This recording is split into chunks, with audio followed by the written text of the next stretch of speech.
my calculation is correct, it is now 4 weeks left until Black Ops 7. Not just Black Ops 7, but Where Winds Meet, which I'm going to be playing it, and Where Winds Meet is going to be my last game of 2025. I could probably pick up Resident Evil, but that all depends if they have de novo, but then again, we all know Capcom. What we're going to talk about today is, of course, Activision, and Activision is going all in. It's all or nothing, as you read the thumbnail and the title.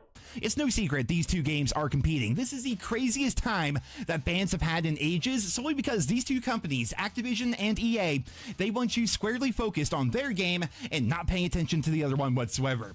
Yesterday, of course, we got the Season 1 trailer for Battlefield 6, and honestly, it looked really freaking good, man. Battlefield 6 has been killing it lately.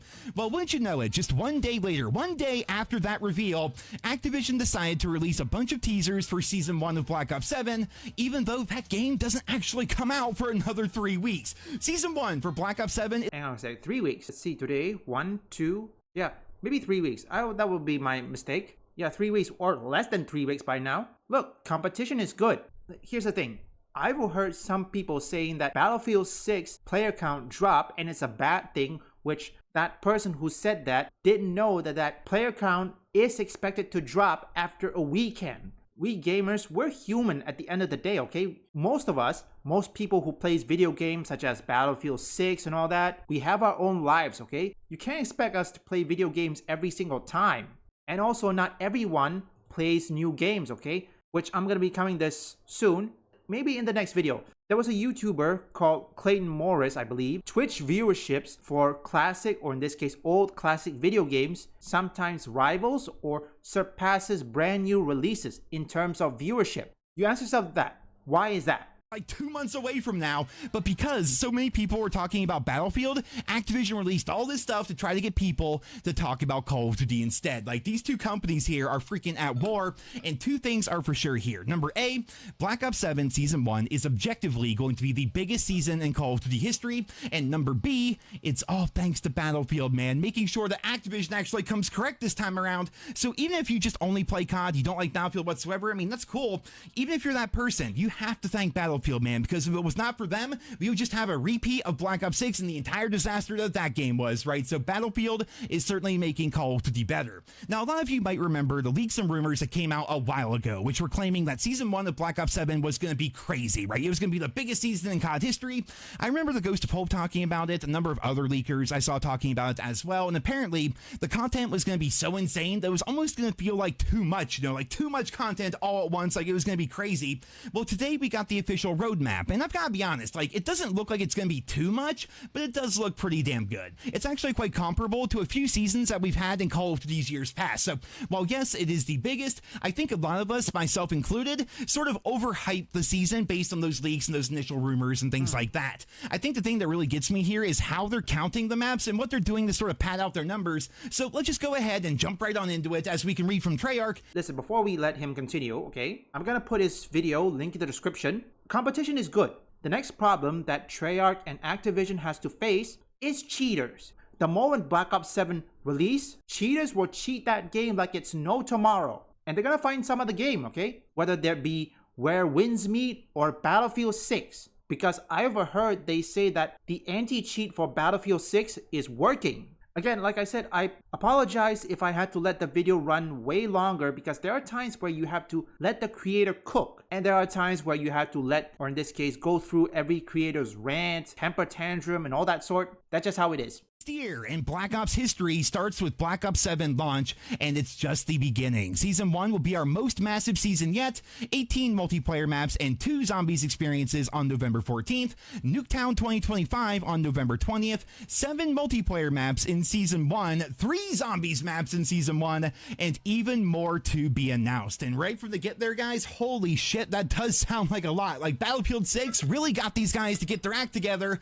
but then I decided to look deeper into what's actually coming coming to Black Ops 7, and I'm not trying to be pessimistic here. Like, I'm really not. I'm trying to be objective, so let's just look at the roadmap here, and I think a lot of you guys will see where I'm coming from. November 20th is going to be Nuketown 2025, which is weird because the game is set in 2035, so why is it Nuketown 2025? Like, why wouldn't it be a new version of Nuketown? But my own personal take is that doesn't really count as, like, a content update for me, right? Like, it's a Black Ops game. You know, Nuketown's been in every single Black Ops game. It's been in more than just every Black Ops game, for crying out loud. That's right. So I don't personally count that as like a proper content update. You know, the same way I didn't count back in Black Ops 6 when they added in the winter version of Nuketown for Season 1. That wasn't a new map. Treyarch tried to push it as one, but it wasn't really a new map. You guys know what I mean? Well, from there, we see 6 multiplayer maps, 1 blurred out map, and then we have the zombies map, Astra Malorum. I probably butchered that all to death.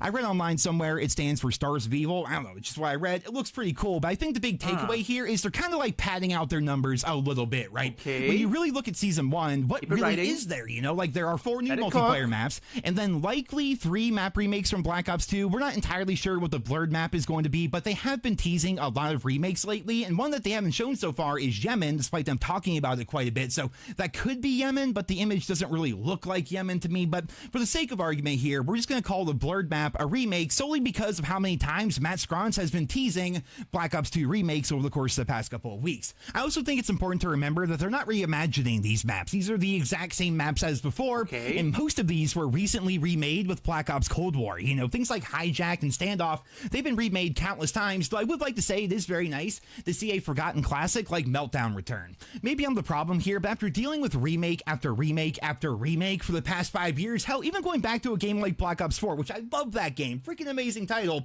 even that game was full of so many remakes, and just after all these years, I'm burnt out on it, you know? Just copy and pasting nostalgia maps over and over doesn't do it for me anymore. Like seeing Standoff, which is probably a top 10 map of all time. And you know, Nero Cinema, I think many Call of Duty streamers would disagree with you, to be honest. You know, I'm gonna make a betting guess is that many shills such as Face Swag, Tim the Tatman, they're probably liking it. There's nothing wrong with these remakes, remasters, okay? It's the developers, but there are times where you have to understand, as a gamer's perspective, not everyone can play the same thing over and over again, okay? Okay, I'm gonna make a comparison, okay? It's similar with video games, okay? Yes, it may not be relevant, but I'm putting in. Sorry, I fumbled the words. Not everyone can cover one specific game, okay? Yes, there may be some trends and all that, but you can't cover the same thing every single time. There are times where you have to move on. Like me, I can't cover one specific game. I have to expand. And I know for many Call of Duty streamers and shills or content creators,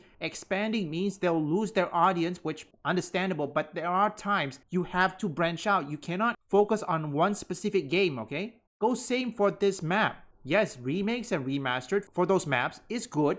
There are times where you have to branch out. You have to think out of the box. Old video I made, my top 10 maps in COD history, I'm pretty sure Standoff is in there. I love that map and everything, but it's like the 4th or 5th time total that we've seen it. Like, I've been there, I've done that, you know, and just remaking it yet again doesn't really have the same impact for Season 1 as having something like 7 completely original maps being released. You guys know what I mean? Maybe if this was like the first time we saw Standoff return, or maybe the first time we saw Hijacked return, then people would be hyped, but when it's like the 4th or 5th time for both maps, they're basically just as much of a staple of Black Ops games now as something like Nuketown. But moving on from there, they claim that 3 zombies maps will be coming out, but it's really only just one. Like Exit 115 and the Cosmodrome are survival maps, right? So essentially they're just taking the diner area from Ashes of the Damned, which will be coming out at launch, and they're making it a survival map. Then the launch area of Astra Malorum, they're also making that a survival map, right? So if you played zombies back during the Black Ops 7 beta, you know exactly what this is, man. It's a tiny map. Everything you need is there. It's a farm, essentially, right? You go there to grind your camos and do your challenges, and I'm a bit torn on this. Like, to me, even going old school here, something like Farm from Black Ops 2 does not sit right with me being called a full-fledged map, you know? Like, Town was a bit of a gray area, but even then, sectioned off areas of a real map being called maps on their own doesn't sit right with me for some reason. Like, a good example of this would be, do you guys think it's right to put Black Ops 2's Farm in the same category as Mob of the Dead? Because that's essentially what they're doing here with Black Ops 7. It would be like, in multiplayer terms, terms, them taking the map Express, which is also being remade for Black Ops 7, taking that map and then sectioning off like the inside of it and then calling that a brand new map. Like, I get it, it's kind of a new map, but is it really though? So survival maps are going to be insanely popular. There's no doubt in my mind. They're great for grinding camos and challenges. I'm just trying to point out that they aren't on the same level as a full-fledged map. So to say that there's going to be 3 whole zombies maps coming to season 1 is a bit misleading at the very least. Like, even in their tweet there, they call the farm map a zombies experience, but in season 1 they call the other survival maps full-on maps. You know what I mean? Like, they're kind of talking out of both sides of their mouth here. But with that all being said, however, the sheer amount of content for Black Ops 7 between the launch and season 1 is pretty freaking insane by Call of Duty standards. My best bet is that the people at Treyarch, they don't know what they're doing. Do people at Treyarch even knows what casual Call of Duty players or any gamers in general wanted? No, generally, do they know? Because right now, look, regardless what these shills want to say, does Call of Duty has addressed cheaters? I mean, look, some maps are okay, but the one thing, and I do mean the one thing that is going to plague Call of Duty, which I don't think Activision and Treyarch is going to address this, is cheaters. I mean, yes, you can grind out, but unless, of course, they want to make it harder for grinding, which let's hope that Activision doesn't do that, because if they do, whoa, yeah, players were checked out. Okay, after this, we're going to skip ahead the part where they say Black Ops 7 is going to war with Battlefield 6, okay? Finish this one last thing and then we skip a bit. There's a run there for years where we would barely get like 10 multiplayer maps at launch, but now we have 17 original maps, 7 Black Ops 2 remakes, 2 ground war maps, 2 full zombies maps, and 3 survival maps between the launch of Black Ops 7 and Black Ops 7 Season 1. That is pretty insane overall, and then you combine all of that with them claiming, we'll see how it goes, but them claiming that there will be no skill-based matchmaking, they're bringing back things like weekly challenges, like basically all the bad things about COD from the past couple of years, they're claiming all of that is gone. So on paper, this sounds like one of the best Call of Duty games ever. Like, regardless of how you feel about the movement or the gunplay or whatever, like objectively from a content perspective and a matchmaking perspective, Black Ops 7 seems pretty good, and there's going to be a shit ton of things for people to do and things for people to grind for. I think a big thing for me is them finally bringing back some of those old school forgotten maps. You know what I mean? Like, especially Meltdown. That's a great example. I've done entire videos in the past ranking Call of Duty's most forgotten maps, and I think Meltdown was even in the thumbnail of that video. Like, there are so many banger maps throughout Call of Duty's history that were just beloved by fans. They were one-hit wonders. They helped carry that game that year, and then for some reason they were just forgotten. Like, instead of focusing on that giant back catalog that they have, Activision instead just keeps pushing out Raid and Hijacked and Standoff and Firing Range. Of course, I would not be surprised whatsoever if Firing Range comes back for Black Ops 7. Maybe they can make it the studio remake like they had in Black Ops 2. You know, every single year we get the same maps over and over, and I've said it before, but I truly hope that those old school map designers get paid royalties, because Activision have milked their work to death, but I know for a fact they're not getting paid a cent for that. And I wonder if Activision has paid them. Although, I had to ask, who did Activision and Treyarch listen to when it comes to these forgotten maps, like he mentioned?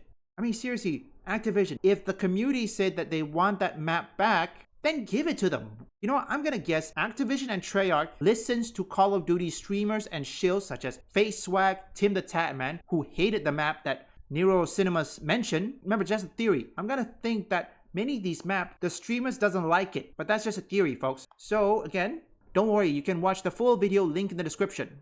Then for this week, well then Call of Duty will likely post their event the week afterwards, right? I personally don't see them going head-to-head directly, but that would be really freaking interesting if they actually did that. Like, what if Activision launches Season 1 for Black Ops 7 at the exact same time that Battlefield launches their mid-season update for Battlefield 6? Like, how would that end up working out? Like, they're doing that big winter event for Battlefield 6. We already know about that. Okay. So what would happen if those two had to directly compete? You know, like, would Battlefield players go play COD to check out the new maps? Or maybe would Call of Duty players take time away from that game to come over to unlock the new stuff in Battlefield? Like, these two games are directly competing, and so far they've been doing so in indirect ways. You know, trailers here, poking fun there, kind of scheduling their betas away from each other. But Activision have done things like make the entirety of Black Ops 6 campaign multiplayer and zombies, all of it, making that free during the launch week of Battlefield 6. So we know Activision can be pretty petty, but it's going to be a stupidly interesting time as Battlefield 6 is already out, but then we have all the launch content for Black Black Ops 7 and then going into the biggest season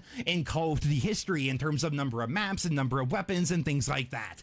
You guys remember back when we used to say that competition is good for everybody? Well, things are definitely going to be heating up here pretty soon, but we're gonna have to wait to see how everything plays out. Like right now, Battlefield 6 is enjoying their biggest launch in the history of the franchise, and Season 1 is right around the corner for that game. And then in 3 weeks' time, we have the launch of Black Ops 7, and eventually their Season 1. Okay, first off, good video. The first thing, competition is good.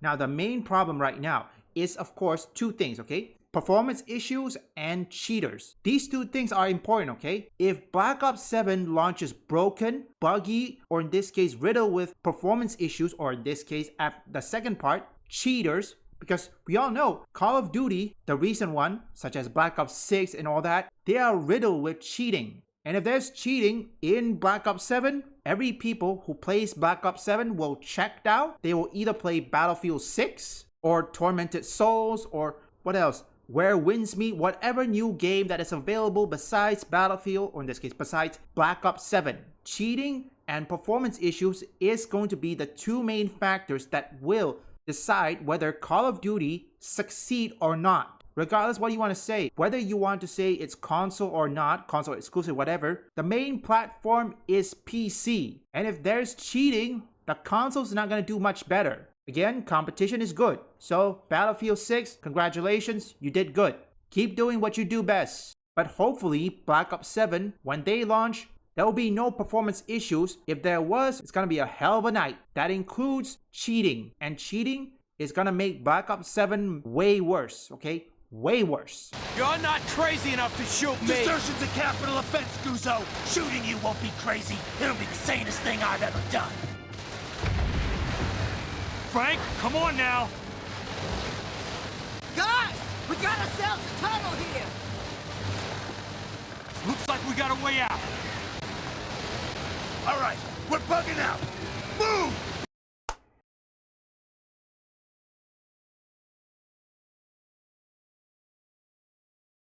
We'll continue this later. Nichols, let's go.